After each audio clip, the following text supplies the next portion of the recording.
Assalamualaikum warahmatullahi wabarakatuh. Kepada yang terhormat Bapak Hendra Kosasi selaku dosen pengampu dari mata kuliah pengantar teknologi, izinkan saya pada kesempatan kali ini akan memaparkan materi berjudul hardware atau perangkat keras untuk memenuhi salah satu tugas dari mata kuliah PTI. Sebelumnya, izinkan diri memperkenalkan, nama saya Tania Agustin Wijayanti, mahasiswi semester 3 kelas C2 dengan NPM 2021001035. Saya pada kesempatan kali ini akan menjelaskan atau memaparkan materi mengenai hardware atau perangkat keras.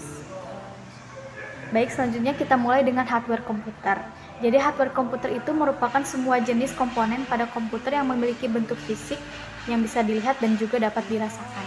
Jadi hardware itu adalah alat fisik komputer yang gunanya untuk melakukan beberapa proses komputer. Fungsi dari hardware itu sendiri yang pertama adalah memberi output kepada user setelah proses pengolahan input dilakukan. Lalu yang kedua menerima input yang dikirimkan oleh user.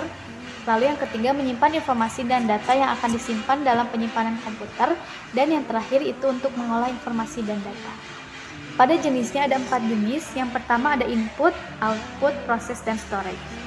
Input ini merupakan alat yang berfungsi untuk memasukkan data atau perintah dari luar ke dalam sistem.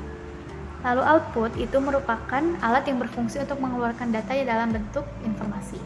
Lalu ada proses, di mana proses ini peralatan atau komponen yang digunakan untuk menjalankan perintah.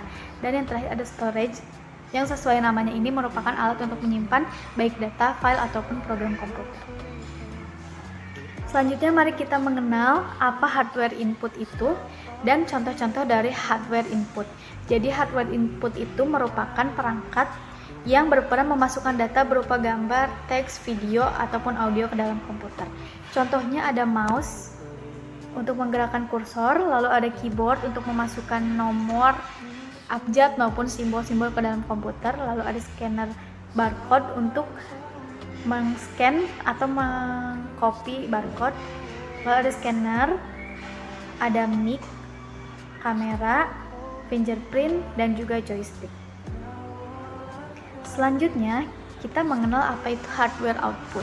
Hardware output itu merupakan perangkat yang berfungsi untuk menghasilkan informasi baru atau data yang berguna dan dapat dimengerti oleh user. Contoh-contohnya itu ada monitor, speaker, printer, dan juga ada plotter.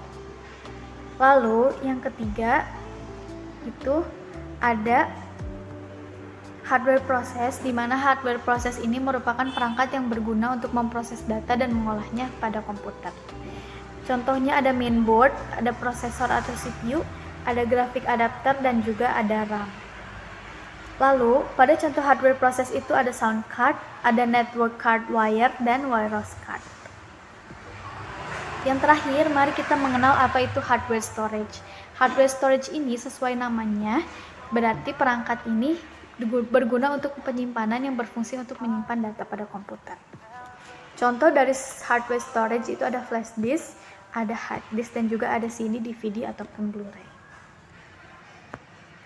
Sekian penjelasan dari saya mengenai hardware komputer. Semoga dapat bermanfaat. Bila ada kurang dan kesalahan dalam penyampaian, mohon dimaafkan dan dimaklumi. Sekali lagi saya ucapkan terima kasih. Terakhir, wassalamualaikum warahmatullahi wabarakatuh.